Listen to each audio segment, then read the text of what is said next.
que hemos estudiado el trasfondo de la carta de Pablo a la iglesia colosense, debemos pasar a nuestro segundo tema, la estructura y contenido de la carta de Pablo a los colosenses.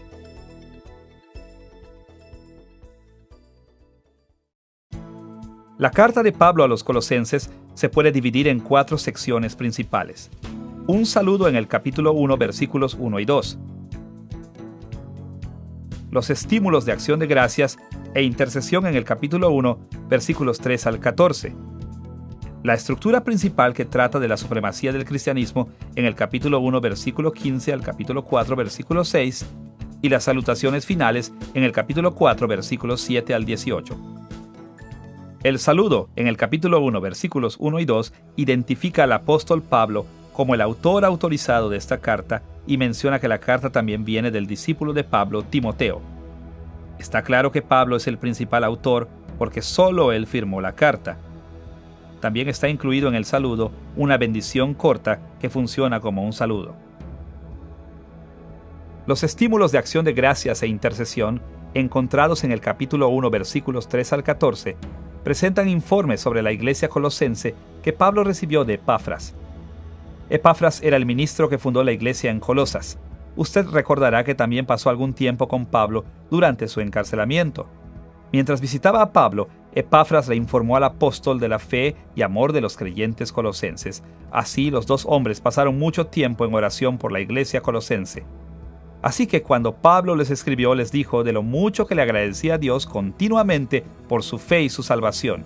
Y les dijo que siempre oraba para que el Señor los bendijera, sobre todo dándoles discernimiento espiritual y fortaleciéndolos para hacer buenas obras.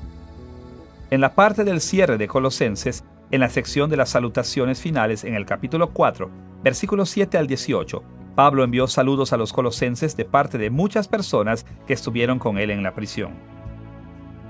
El cierre indica que Pablo envió esta carta a los colosenses pensando en el cuidado de Tíquico y Onésimo.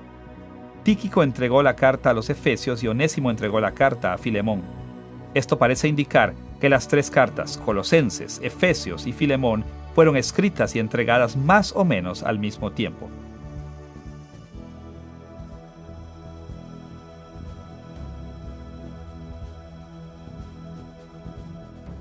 El cierre también menciona una carta a la iglesia de Laodicea y le dice a los colosenses que lean esta carta, asimismo que compartan su propia carta con los laodicenses. Esto nos permite saber que aunque Pablo escribió estas cartas a ciertas personas en particular, en circunstancias específicas, su intención era que estas también fueran aplicables a otro público. Como veremos en una lección más adelante, es posible que la carta de Pablo a los Efesios sea la misma que se mencionó aquí como la carta a los laodicenses. La estructura principal de la carta de Pablo a los colosenses empieza en el capítulo 1, versículo 15 y sigue hasta el capítulo 4, versículo 6. Esta sección detalla la supremacía del cristianismo sobre la religión de los falsos maestros. El argumento de Pablo sobre la supremacía del cristianismo se divide aproximadamente en 4 subdivisiones principales. Primero, la supremacía de Cristo en el capítulo 1, versículos 15 al 20. Segundo, la supremacía de los ministros de Cristo en el capítulo 1, versículo 21 al capítulo 2, versículo 5. Tercero, la supremacía de la salvación en Cristo en el capítulo 2, versículos 6 al 23. Y cuarto, la supremacía de la vida cristiana en el capítulo 3, versículo 1 al capítulo 4, versículo 6. Estudiaremos brevemente cada una de estas secciones, empezando con la primera sección que se enfoca en la supremacía del propio Cristo. False teachers were trying to persuade the Colossian church to worship cosmic. Los falsos maestros intentaban persuadir a la iglesia colosense para que rindieran culto a los poderes espirituales cósmicos, animándolos a un estilo de vida ascético, pensando que este tipo de vida tan áspero aplacaría a los poderes espirituales y tomaría algunos beneficios de estos dioses falsos. Así que Pablo empezó a refutar estas herejías contrastando a estos patéticos dioses impostores con Jesucristo. Por un lado, Pablo insistió que Cristo es el Rey de toda la creación y que posee toda la perfección y autoridad. Por otro lado, Pablo enseñó que los principios básicos del mundo son incapaces de darnos las bendiciones de la salvación y son indignos de reverencia. Pablo enlistó muchos aspectos importantes de la supremacía de Cristo en Colosenses capítulo 1, versículos 15 al 20, y la mayoría de estos detalles contrastan con las falsas enseñanzas de Colosas. Entre los detalles que Pablo perfiló aquí, habló de Cristo como la imagen de Dios en Colosenses capítulo 1, versículo 15, el primogénito sobre toda la creación, también en Colosenses capítulo 1, versículo 15, el instrumento de la creación en Colosenses capítulo 1, versículo 16, el Señor Supremo en Colosenses capítulo 1, versículo 18, Dios encarnado en Colosenses capítulo 1, versículo 19, y el único reconciliador en Colosenses capítulo 1, versículo 20. Pablo comenzó diciendo que Cristo es la imagen del Dios invisible. Esta descripción puso a Cristo en gran contraste con los dioses de los falsos maestros. Escuche cómo Pablo describió a Jesús en Colosenses capítulo 1, versículos 15 al 16. Cristo es la imagen del Dios invisible, el primogénito de toda creación, porque en Él fueron creadas todas las cosas, las que hay en los cielos y las que hay en la tierra, visibles e invisibles, sean tronos, sean dominios, sean principados, sean potestades, todo fue creado por medio de Él y para Él. Aunque las Escrituras hablan muchas veces de todos los seres humanos como la imagen de Dios, aquí Pablo tenía en mente algo que era único sobre Jesús, algo asociado con su poder y autoridad sobre la creación. Él tenía en mente la manera en que los falsos maestros en Colosas usaban la expresión a imagen de Dios como la habían tomado de la filosofía griega. Por lo menos, en algunas de las filosofías griegas de los días de Pablo, se pensaba que el mismo universo era la imagen de Dios, queriendo decir que era la mayor revelación de Dios y que uno podría obtener conocimiento y sabiduría por medio de su revelación. Nosotros encontramos las referencias a esta idea en escritos tan antiguos como el Timeo de Platón, que es del IV siglo antes de Cristo, así como escritos gnósticos sobre el dios Trimegisto, 3 veces grande, Hermes, que viene del II y III siglo después de Cristo. Así que, considerando que los falsos maestros veían a los planetas y elementos como la imagen de Dios, Pablo señaló a Cristo como la imagen de Dios. Él adoptó este significado filosófico griego del término imagen de Dios para mostrar que Cristo, y no los demonios adorados por los falsos maestros, era la última revelación de Dios, al que los creyentes debían buscar para tener mayor sabiduría y conocimiento de Dios. Segundo, Pablo mencionó que Cristo es el primogénito sobre toda la creación. De nuevo, Pablo escogió sus palabras cuidadosamente para refutar a los falsos maestros. Escuche de nuevo lo que escribió sobre Cristo en Colosenses capítulo 1, versículos 15 y 16. Cristo es la imagen del Dios invisible, el primogénito de toda creación, porque en Él fueron creadas todas las cosas, las que hay en los cielos y las que hay en la tierra. El término griego prototokoi, traducido aquí como primogénito, a menudo se refería a la superioridad y autoridad más que al orden de nacimiento. En el mundo antiguo, el hijo primogénito en una familia no era necesariamente el que había nacido primero, más bien el primogénito era el que tenía los mayores derechos de herencia. Normalmente era el que guiaría a la familia después de la muerte de su padre. Por ejemplo, el niño varón más grande de edad era considerado el primogénito, aun cuando tuviera hermanas más grandes. Y más allá de esto, un niño varón más joven podría volverse el primogénito si el hijo mayor era degradado de su posición por alguna razón. Ahora, debemos señalar que algunos cultos bastante prominentes habían malentendido este término de primogénito, indicando que Cristo de hecho había nacido antes de que el mundo fuera creado. Es decir, ellos creen que Cristo siempre ha sido una criatura, así que Él no es igual a Dios el Padre en poder y autoridad. Pero Pablo asoció el estado de Cristo como el primogénito con su autoridad y supremacía sobre toda la creación, y no dijo nada acerca de cuando Jesús no existía.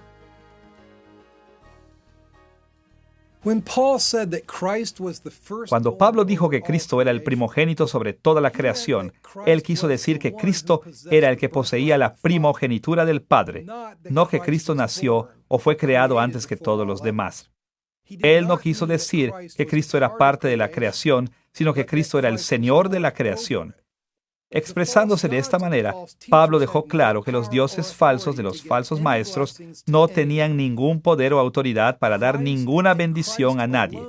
Cristo, y solo Cristo, fue el primogénito, el que heredó todas las bendiciones de Dios y el único que podría darlas a otros. Tercero, Pablo dijo que Cristo fue el instrumento de la creación en el que Dios creó el universo. El misticismo judío a menudo atribuía papeles prominentes a los ángeles de la creación, papeles que la Biblia atribuye a Dios y a Cristo, pero no a los ángeles. Y en la filosofía griega, normalmente se asignaban papeles similares a los elementos y otros poderes astrales. Pero Pablo insistió en que Cristo era el único instrumento de la creación y que estos otros poderes eran inferiores a él y estaban sujetos a él. Escuche lo que escribió en Colosenses capítulo 1, versículo 16. En él Dios creó todo lo que hay en el cielo y en la tierra, tanto lo visible como lo invisible, así como los seres espirituales que tienen dominio, autoridad y poder. Todo fue creado por medio de él y para él. Como ya hemos visto, las palabras principados y potestades se refieren a los poderes espirituales, como los demonios adorados por los falsos maestros, y según Pablo, estos principados y potestades están todos sujetos a Cristo. La prioridad de Cristo como el instrumento de la creación lo hace por mucho superior a todo cuanto hay en la creación. Cuarto, Cristo es el Señor Supremo, porque Dios lo usó como el instrumento de la creación y lo puso como cabeza sobre la iglesia. Escuche las palabras de Pablo en Colosenses capítulo 1, versículo 18. Y Cristo es la cabeza del cuerpo que es la iglesia, Él que es el principio, el primogénito de entre los muertos, para que en todo tenga la preeminencia. Pablo dejó claro que a Cristo se le ha dado un estatus especial en la iglesia y entre los muertos, para tener así la supremacía. Quinto, Pablo explicó que Cristo es Dios encarnado. Esta notable declaración supera cualquier demanda hecha sobre los ya nombrados principados y potestades del paganismo griego y misticismo judío. Escuche las palabras de Pablo en Colosenses capítulo 1, versículo 19. Por cuanto agradó al Padre que en Cristo habitase toda plenitud, toda la llenura de Dios mora en Cristo, haciendo a Cristo la encarnación del Dios Supremo. Los principados y potestades, adorados por los falsos maestros en Colosas, eran seres espirituales menores. Aunque a veces eran llamados dioses por la filosofía griega, generalmente no se reconocían como deidades supremas. En contraste, toda la llenura de Dios mora en Jesucristo. Esto significa que Cristo es la encarnación del Dios que creó el universo, al que toda criatura debe obedecer como Señor. Esto hace a Cristo por mucho superior a los seres espirituales menores adorados por los falsos maestros. Finalmente, Pablo habló de Cristo como el único reconciliador entre Dios y el hombre. Pablo explicó este hecho sobre Cristo en Colosenses capítulo 1, versículos 19 y 20. Por cuanto agradó al Padre que en Cristo habitase toda plenitud, y por medio de él reconciliar consigo todas las cosas, así las que están en la tierra como las que están en los cielos, haciendo la paz mediante la sangre de su cruz. Dios planea por medio de Cristo reconciliar consigo todas las cosas. Es decir, Jesucristo es el instrumento y el medio por el cual Dios está purgando el pecado del mundo y haciendo la paz con la humanidad. Los débiles poderes adorados por los falsos maestros eran demonios interesados en robarle gloria y autoridad a Cristo y usarlas para tiranizar a sus adoradores. Sus objetivos no tenían mucha importancia y realmente no bendecían a sus adoradores de una manera significativa. Pero Cristo era el camino a Dios. El evangelio que Pablo predicó era que Dios estaba restaurando toda la creación a una pura, pristina y eterna condición de bendición. Y Él estaba haciendo esto por medio de Jesucristo, y solo por medio de Jesucristo. Solo por medio de Jesús, los pecados podrían perdonarse y ganar el favor de Dios. No había ninguna necesidad de molestarse con los pequeños e impotentes espíritus de los falsos maestros. El acceso a Dios y sus bendiciones eternas estaban libremente disponibles en Jesús. Por lo menos en estas 6 formas, Cristo como la imagen de Dios, el primogénito sobre toda la creación, el instrumento de la creación, el Señor supremo, Dios encarnado y el único reconciliador, Cristo es superior a todos estos dioses adorados por los falsos maestros en Colosas. Después de demostrar la supremacía de Cristo sobre los poderes espirituales, Pablo afirmó la supremacía de los ministros de Cristo. Esta parte de su argumento aparece en Colosenses capítulo 1, versículo 21 al capítulo 2, versículo 5. Pablo argumentaba que debido a que Cristo era superior a los dioses falsos, los ministros de Cristo eran superiores a los que servían a los dioses falsos. El argumento de Pablo consistió en 5 ideas principales. La reconciliación cumplida por medio del Evangelio cristiano, la cual mencionó en Colosenses capítulo 1, versículos 21 al 23, y en el capítulo 2, versículo 5. El propio altruismo de Pablo en Colosenses, capítulo 1, versículo 24. La comisión divina de Pablo en Colosenses capítulo 1, versículo 25. La revelación superior dada por el Evangelio en Colosenses capítulo 1, versículos 25 al 28 y en el capítulo 2, versículos 2 al 4. Y el fortalecimiento de los ministros de Cristo que Pablo mencionó en Colosenses capítulo 1, versículo 29 al capítulo 2, versículo 1. Pablo comenzó por enfocarse en la reconciliación que los colosenses ya habían experimentado por medio del Evangelio. Como leemos en Colosenses capítulo 1, versículos 22 y 23. Cristo, en su cuerpo de carne, por medio de la muerte, para presentarnos santos y sin mancha, irreprensibles delante de Él, si en verdad permanecéis fundados y firmes en la fe, y sin moveros de la esperanza del Evangelio que habéis oído, el cual se predica en toda la creación que está debajo del cielo, del cual yo, Pablo, fui hecho ministro. Los ministros de Cristo son superiores porque predican un evangelio que realmente reconcilia a los creyentes con Dios. Los falsos maestros en Colosas animaban a que las personas aplacaran a los demonios y quizás también ofrecían reconciliación con Dios, pero en realidad jamás hubo ninguna reconciliación para ellos porque su llamado evangelio no tenía el poder para salvar. En contraste, los creyentes colosenses habían experimentado ya la verdadera reconciliación que viene del verdadero evangelio predicado por los ministros de Dios. Ya habían sido perdonados y puestos de pie ante Dios, vestidos con la rectitud de Cristo. Esto debió haberlos animado a confiar en la palabra de Pablo y rechazar a los falsos maestros. Segundo, Pablo señaló su propio altruismo, hablando de su sufrimiento a favor de la iglesia. Como lo escribió en Colosenses capítulo 1, versículo 24, «Ahora me gozo en lo que padezco por vosotros, y cumplo en mi carne lo que falta de las aflicciones de Cristo por su cuerpo, que es la iglesia». Como vimos en una lección anterior, el sufrimiento de Pablo benefició a la iglesia proporcionando un poderoso testimonio del Evangelio, animando a la iglesia y completando los sufrimientos de Cristo. En contraste, los falsos maestros en Colosas no fueron encarcelados ni perseguidos. Al resaltar su disposición para sufrir por la iglesia, Pablo dejó claro que los ministros de Cristo eran más altruistas que los falsos maestros. Tercero, Pablo habló de su comisión divina.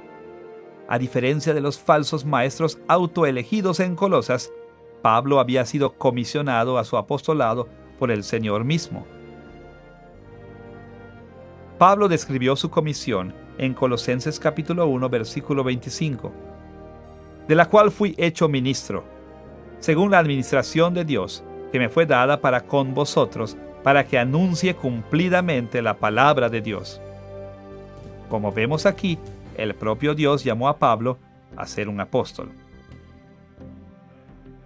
Cuando era más joven, Pablo había sido un celoso perseguidor de la iglesia.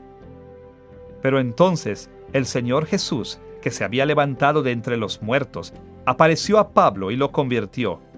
En ese momento, Jesús también comisionó a Pablo para ser su apóstol, dándole autoridad para hablar en el nombre de Jesús. Esto significaba que la autoridad de Pablo era muy superior a la de los falsos maestros. Pablo describió sus enseñanzas en Colosenses capítulo 2, versículo 8, donde escribió: «Mirad que nadie os engañe por medio de filosofías y huecas sutilezas, según las tradiciones de los hombres, conforme a los rudimentos del mundo y no según Cristo». Los falsos maestros se basaban en ideas que seres humanos idólatras habían inventado. A diferencia de Pablo, a ellos no se les había concedido la autoridad para hablar por Dios, ni habían sido llamados por Dios para enseñar a la iglesia. Cuarto, la revelación que Pablo había recibido era superior a toda la que los falsos maestros decían tener. Por ejemplo, escuche las palabras de Pablo en Colosenses capítulo 2, versículo 4. «Y esto lo digo, para que nadie os engañe con palabras persuasivas». Pablo describió las palabras de los falsos maestros como engañosas. En contraste, sus propias palabras revelaban la verdad, ayudando a los cristianos a alejarse de los engaños de los falsos maestros. De hecho, según Gálatas 1, versículos 15 al 18, Pablo había pasado 3 años en el desierto de Arabia y en Damasco recibiendo revelaciones de Dios. Los falsos maestros, sin embargo, confiaban en tradiciones que se habían pasado de mano en mano humana. Esto hizo que las revelaciones de Pablo superaran por mucho a las de los falsos maestros. Era muy significativo que las revelaciones de Pablo vinieran de Dios, que no eran invenciones meramente humanas como las enseñanzas de los herejes en Colosas. Pero aún más importante, que el contenido de las revelaciones de Pablo era superior a las enseñanzas falsas en Colosas. En su carta a la iglesia colosense, Pablo describió sus revelaciones como un misterio que Dios le había revelado y como tesoros de sabiduría y conocimiento. Pablo no se guardó esos tesoros para él. Eran el mismo evangelio que él predicó. Eran las verdades de reconciliación con Dios y participación en su reino, en base al sacrificio de Cristo, recibido por medio de la fe. Esta proclamación era mejor que cualquier cosa que los falsos maestros pudieran ofrecer. Quinto, Pablo escribió sobre el fortalecimiento superior de los ministros de Cristo, hablando del hecho que Dios les dio el poder a sus ministros. Pablo no trabajó con su propia fuerza. Más bien, Dios fortaleció y motivó a Pablo para trabajar y sufrir como su apóstol. El Espíritu Santo dotó a Pablo con dones asombrosos, proporcionándole las palabras y oportunidades para hablarle a la gente, así como milagros para confirmar su testimonio, de tal manera que Pablo avanzara para traer el reino de Dios a la tierra. Pablo escribió en Colosenses capítulo 1, versículo 29, «Para lo cual también trabajo, luchando según la potencia de Él, la cual actúa poderosamente en mí». La autoridad, las palabras y el poder de Pablo venían de Dios mismo, y los falsos maestros en Colosas no se podrían comparar. Su ministerio y su mensaje estaban desprovistos de poder y con un significado sin valor. En resumen, entonces, vemos que Pablo dio énfasis a la superioridad de los ministros de Cristo, escribiendo sobre la reconciliación cumplida por medio del Evangelio cristiano. Su altruismo, su comisión divina, la revelación que habían recibido y su fortalecimiento por el Espíritu Santo.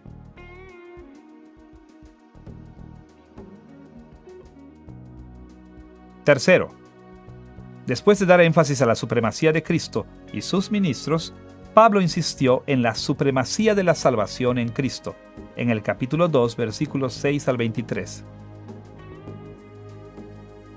La discusión de Pablo sobre la supremacía de la salvación en Cristo se dividió en dos secciones principales: su alabanza por la vida en unión con Cristo, en Colosenses capítulo 2, versículos 6 al 15, y su condenación de la vida vivida bajo la sumisión de los elementos, en Colosenses capítulo 2, versículos 16 al 23. En la primera sección, Pablo describió varios beneficios de la salvación en la unión con Cristo, empezando con los benévolos y fortificantes aspectos del señorío de Cristo, en Colosenses capítulo 2, versículos 6 al 10. En estos versículos, Pablo indicó que debido a que Cristo es nuestro Señor, nosotros estamos atados, edificados y fortalecidos en Él, y como resultado sentimos gran agradecimiento hacia Él. Aquellos que siguieron a los falsos maestros estaban cautivos a los débiles poderes espirituales que adoraban, pero a los que estaban bajo el señorío de Cristo se les dio autoridad para gobernar con Él.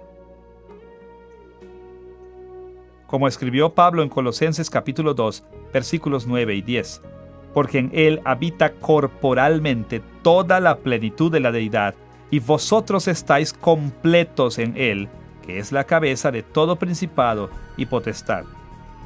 Cristo tiene la autoridad divina sobre cualquier poder, y debido a que los creyentes están unidos a Cristo, ellos comparten esa autoridad divina. Segundo, Pablo también mencionó la vitalidad espiritual que tienen los creyentes al estar en unión con Cristo. Pablo explicó esta bendición en Colosenses capítulo 2, versículos 11 al 13.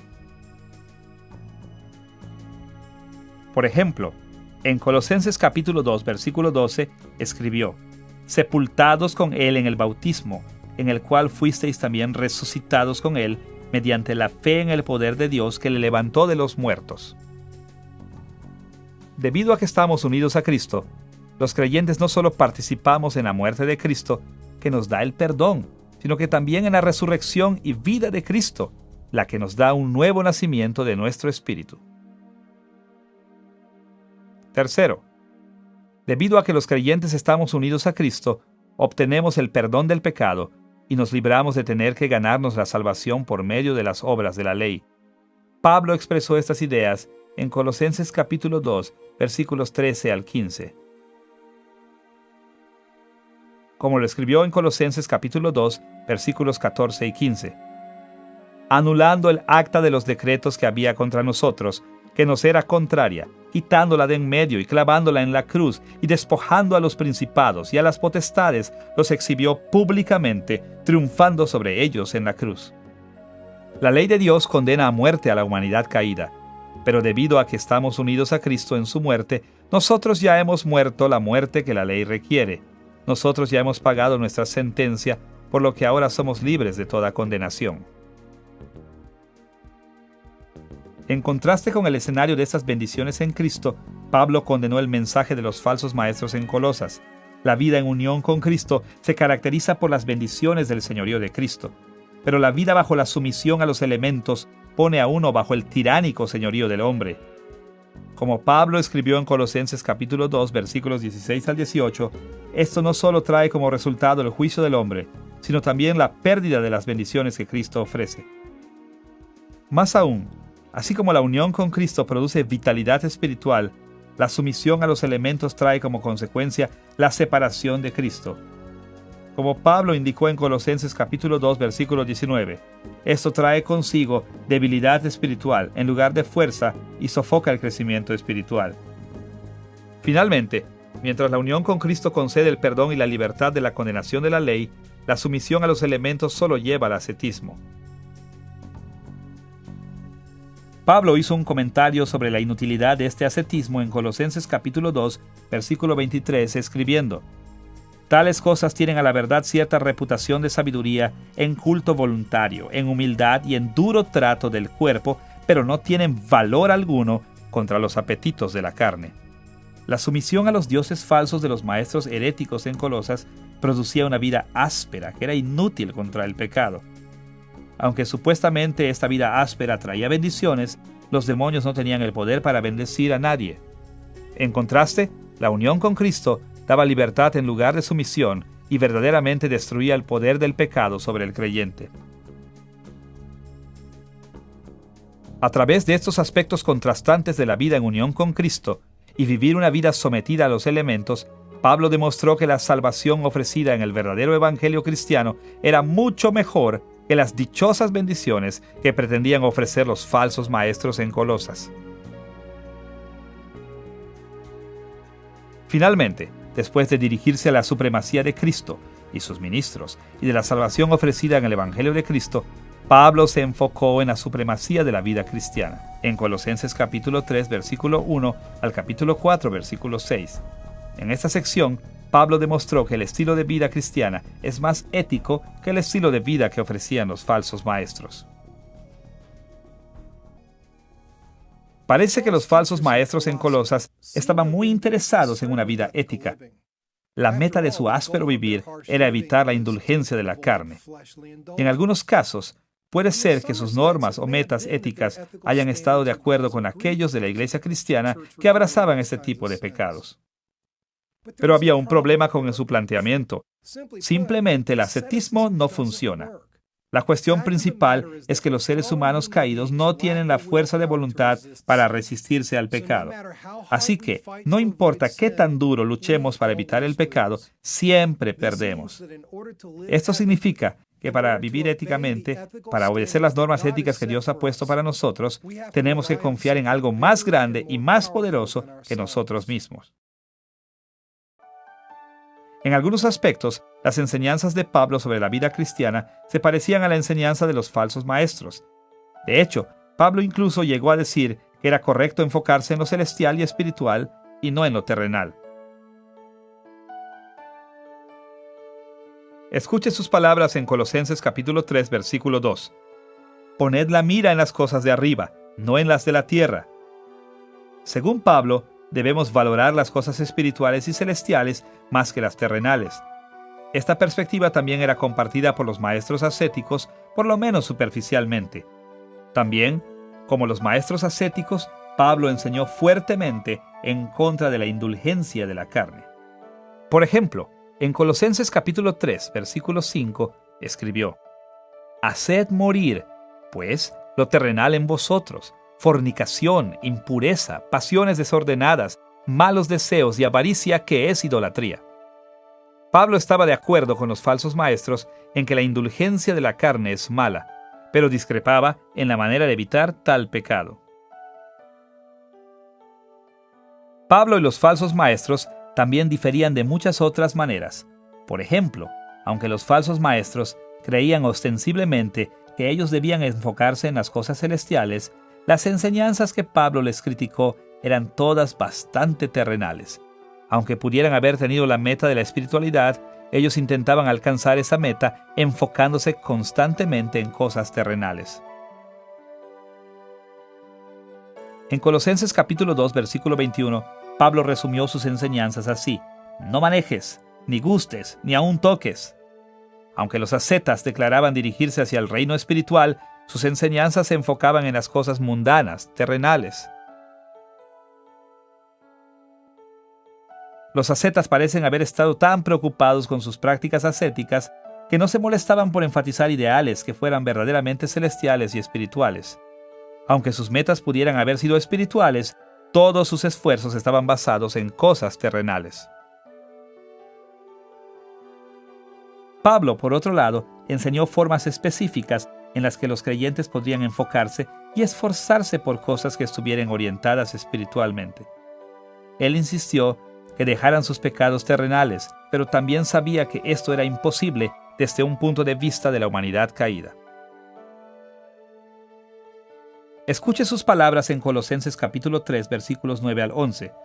No mintáis los unos a los otros, habiéndoos despojado del viejo hombre con sus hechos, y revestido del nuevo, el cual conforme a la imagen del que lo creó, se va renovando hasta el conocimiento pleno, donde no hay griego ni judío, circuncisión ni incursión, bárbaro ni escita, siervo ni libre, sino que Cristo es el todo y en todos. Pablo explicó que la llave para la vida ética es esta: los creyentes están unidos a Cristo. Cristo está en todos, y por esta unión con Cristo tenemos nuevas personalidades o nueva naturaleza, por lo que estamos siendo renovados interiormente por Dios. Con esta unión y renovación podemos vivir éticamente. Los falsos maestros no eran verdaderos creyentes. Ellos no creían en el Evangelio y por consiguiente no estaban unidos a Cristo. Ellos no tenían una nueva naturaleza y no estaban siendo renovados por Dios. Como resultado, todos sus esfuerzos por evitar el pecado estaban condenados al fracaso. Los creyentes, en cambio, estamos unidos a Cristo y por consiguiente somos fortalecidos para obedecer las normas éticas de Dios.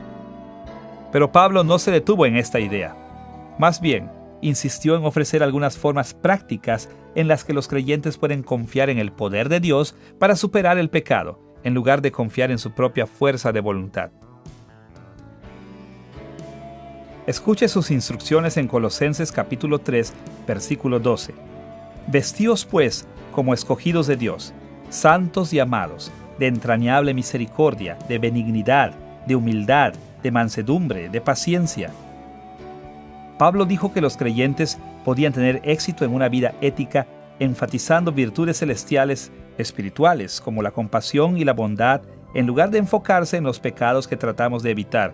Y nosotros podemos motivarnos para vivir éticamente enfocándonos en el amor de Dios por nosotros y en que nos ha escogido, en lugar de concentrar nuestros esfuerzos en conceder los antojos de dioses falsos. La estrategia de Pablo para una vida ética era superior a la de los falsos maestros en dos aspectos muy importantes. Primero, era eficaz porque confiaba en el poder de Dios en lugar de en el hombre. Segundo, era eficaz porque enfocaba su atención en virtudes positivas y valores espirituales, lejos del pecado y las cosas terrenales. El punto crucial era que la estrategia de Pablo funcionaba, a diferencia de las prácticas ascéticas que no tenían ningún valor contra el pecado. El método de Pablo realmente hacía posible la vida ética. La carta de Pablo a los colosenses fue diseñada para dirigirse a las herejías idólatras introducidas por los falsos maestros. Los falsos maestros defendían formas paganas de relacionarse con poderes espirituales y formas ineficaces de seguir la rectitud. En respuesta a estos problemas, Pablo predicó a Cristo. Él predicó la supremacía de Cristo como el Señor y Rey y la superioridad de los ministros de Cristo. Predicó el valor incomparable de la salvación en Cristo y la victoria sobre el pecado por medio de una vida cristiana. En todos y cada uno de sus puntos, dejó claro que lo que los falsos maestros prometían, solo Cristo lo podía dar.